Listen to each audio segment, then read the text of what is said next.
அழகே அழகு சரியில்ல. டுடே எபிசோட்ல நம்ம பாக்கியராஜ் இருந்துட்டு பைக்கை மீட்டுட்டு வந்துட்டேன் அப்படின்ற மாதிரி நம்ம மலர்கிட்ட வந்து சொல்லிக்கிட்டு இருக்காங்க. இது எல்லாத்தையுமே நம்ம மதி இருந்துட்டு ரொம்பவே ஆச்சரியமாக கேட்டுட்டு இருக்காங்க. என்னாச்சு, பைக் எங்கே போச்சு அப்படின்னு சொல்லிட்டு கேட்கவும், உனக்கு நிறைய விஷயங்கள் தெரியாதுல்லப்பா அப்படின்ற மாதிரி சொல்லிட்டு மலர் இருந்துட்டு இந்த வீட்டில் என்ன நடந்தாலும் சரி இவர் தான் எல்லா செலவையும் தலைமையில போட்டுப்பாரு. ஏன் எல்லாரும் இவர்கிட்ட மட்டும்தான் சொல்லிட்டு இருப்பாங்க. அதனால் இவரோட சம்பளத்துக்கு ஏற்பவே நிறைய செலவுகள்லாம் இருக்குது. அதனால் இவர் அடிக்கடிக்கு ஒரு இடத்துல கடன் வாங்குவார். 2 மாதமாக வட்டி கட்டலைன்னு சொல்லிட்டு வண்டியை தூக்கிட்டு போயிட்டாங்க. இவர் வேறு அதுவும் நேற்றுக்குன்னு பார்த்து தூக்கிட்டு போயிட்டாங்க. இவர் வேறு என்னை வெளியில் கூட்டிகிட்டு போகணுன்னு சொல்லிட்டு வாக்கு கொடுத்தாரு இல்லையா, அதனால தான் அவங்க ஃப்ரெண்டோட வண்டியை வாங்கிட்டு வந்து என்னை வெளியே கூட்டிகிட்டு போனார். எனக்கு இந்த விஷயம் நேற்றே தெரியும். ஆனால் எப்படி அந்த மாதிரி ஒரு சூழ்நிலை கேட்குறதுன்னு சொல்லிட்டு தான் காலையில் தான்ப்பா கேட்டேன். அதனால தான் அவரை போய் பைக்கை போய் மீட்டுட்டு வர சொன்னேன் அப்படின்ற மாதிரி சொல்லிடுறாங்க. என்னங்க நீங்கள் இவ்வளோ வைத்து ஒழுகுது, உள்ளே போய் இருக்கலாம்ல. இல்லை மலை பரவாயில்ல இருக்கட்டும் அப்படின்ற மாதிரி சொல்லிடுறாங்க. இருங்க நான் போய் ஜூஸ் போட்டு எடுத்துகிட்டு வரேன் அப்படின்னு சொல்லிட்டு மலர் இருந்துட்டு உள்ளே கிளம்புறாங்க. இப்படி தான்ப்பா அடிக்கடிக்கு ஏதாவது ஒரு பிரச்சனை வந்துடும். சரி என்ன பண்ணுறதுன்னு தெரியாமல் நானும் வெளியிலலாம் கேட்டு பார்ப்பேன். ஆனால் யாருமே பணம் தர மாட்டாங்க. அதுக்கப்புறம் நானும் மலர்கிட்ட அடிக்கடிக்கு பணம் கொடுத்து வைப்பேன். அந்த பணத்தை நானே கேட்டாலையும் கொடுக்காதன்னு நான் சொல்லிடுவேன். ஆனால் அதையும் மீறி அவள் செலவு பண்ணாமல் அப்படியே வச்சிருப்பா. எனக்கு எப்போ தேவைன்ற போது கஷ்டம் இருக்கிற போது அந்த பணத்தை அவள் தான்ப்பா கொடுப்பா. இன்னைக்கு கூட அவள் தான்ப்பா எனக்கு பணத்தை கொடுத்து பைக்கை மீட்டுட்டு வர சொன்னா அப்படின்ற மாதிரி சொல்லிடுறாங்க. இதை கேட்டோன்னே மலர் இருந்துட்டு ரொம்பவே ஷாக் ஆகுறாங்க. அதுக்கு அடுத்ததாக வந்து பார்த்தீங்கன்னா பாக்கியராஜ் வந்து வேலைக்கு கிளம்புறாரு. அப்போ நம்ம ரேவதிக்கு வந்து ஃபோன் பண்ணுறாங்க. ரேவதி ஆல்ரெடி ரொம்பவே வருத்தத்தில் இருக்காங்க.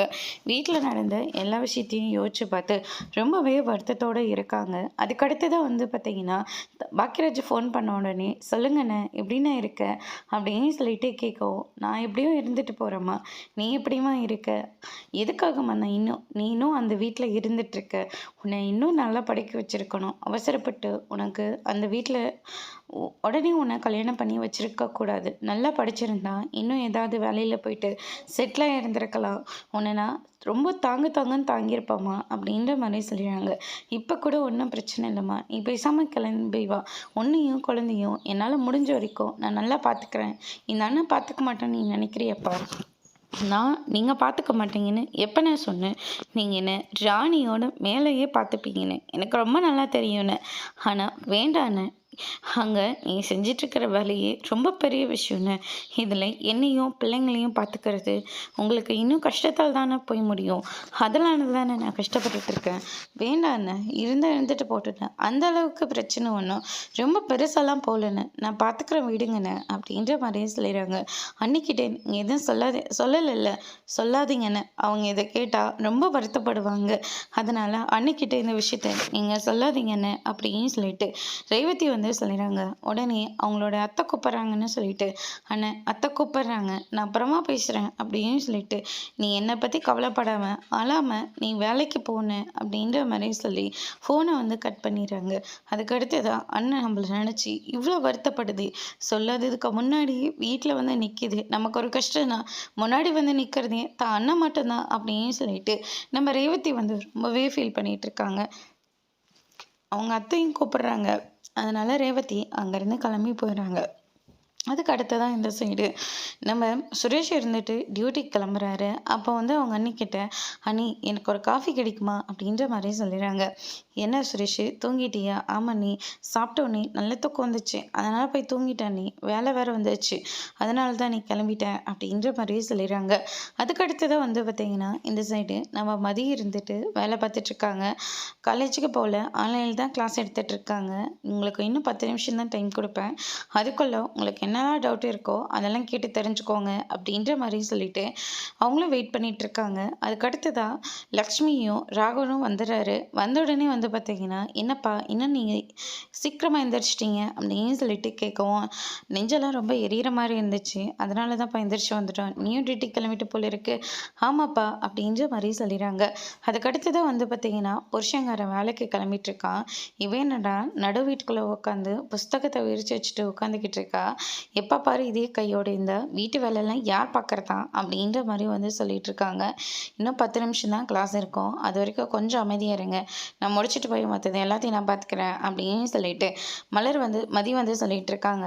அதான் நான் இருக்கல, நான் பார்த்துக்கிறேன், அவளோட வேலையை செஞ்சுட்டு போட்டுமே விடுங்களேன் அப்படின்ற மாதிரி சொல்லிடுறாங்க. பேசிக்கிட்டே இருக்கேன், திரும்ப திரும்ப வேலை பார்த்துட்டு இருக்கா அப்படின்னு சொல்லிட்டு போய் லேப்டாப்பை ஆஃப் பண்ணிட்டு வந்துடுறாங்க. அதுக்கடுத்ததா மதி இருந்துட்டு மறுபடியும் ஓப்பன் பண்ணிக்கிறாங்க. உங்களால் அமைதியாகவே இருக்க முடியாதா அப்படின்ற மாதிரி சொல்லிட்டு இருக்காங்க. அத்தை, எதுக்காக லேப்டாப்பை ஆஃப் பண்ணீங்க? மதி வேலை பார்த்துட்டு இருக்கல, நீங்கள் பண்ணுறது ரொம்ப தப்பு அப்படின்ற மாதிரி சொல்லிடுறாங்க. தப்பு சரியெல்லாம் இந்த வீட்டில் பார்த்துட்டு இருக்க முடியாது. பொம்பளைங்க அவங்க வேலை செய்கிறத பார்த்துக்கிட்டு இருந்தா வீட்டு வேலையில் யார் செய்வாங்க? ஆம்பளைங்கள செய்வாங்க அப்படின்ற மாதிரி ராகவர் வந்து சொல்லிட்டு இருக்காரு. அதுக்கடுத்து தான் வந்து பார்த்தீங்கன்னா சுரேஷ் இருந்துட்டு கொஞ்சம் கேஸோட டீட்டெயில்ஸ் எல்லாம் எழுதணும் அப்படின்னு சொல்லிட்டு உள்ளே கிளம்பி போயிடுறாங்க. மதி பின்னாடியே போகிறாங்க. என்னாச்சு? ஆமாம், பெருசாக லாலா பேசுவியே, ஒருத்தர் ஃபோன் பேசிகிட்ருக்கேன், உள்ள மேனஸ் கூட கொஞ்சம் கூட இல்லாமல் உள்ளே வந்துட்டுருக்கு அப்படின்னு சொல்லிட்டு திட்டிகிட்ருக்காங்க. மதியம் அமைதியாக நின்று கேட்டுட்ருக்காங்க. இன்னைக்கு நீ காலேஜுக்கு போகலையா? எதுக்காக இப்படி உட்காந்துட்ருக்க அப்படின்னு சொல்லிட்டு கேட்கவும், அங்கே நான் வேறு ஒரு இஷ்யூனால் போகாமல் இருக்கேன், ஆனால் அதை விட்டுட்டு வீட்டில் உட்காந்து கிளாஸ் எடுத்துக்கிட்டு இருந்தா உங்கள் அம்மாவுக்கெல்லாம் உங்கள் அப்பாவுக்கும் என்ன வந்துச்சு?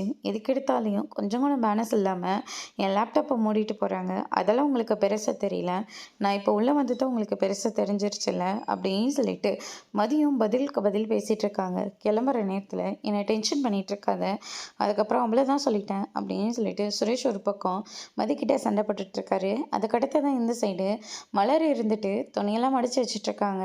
அப்போ வந்து பாக்கியராஜ் இருந்துட்டு சாப்பாடெல்லாம் ரொம்ப சூப்பராகவே இருக்குது, இப்போ தான் சாப்பிட்டேன் அப்படின்ற மாதிரி சொல்லிட்டு இருக்காங்க.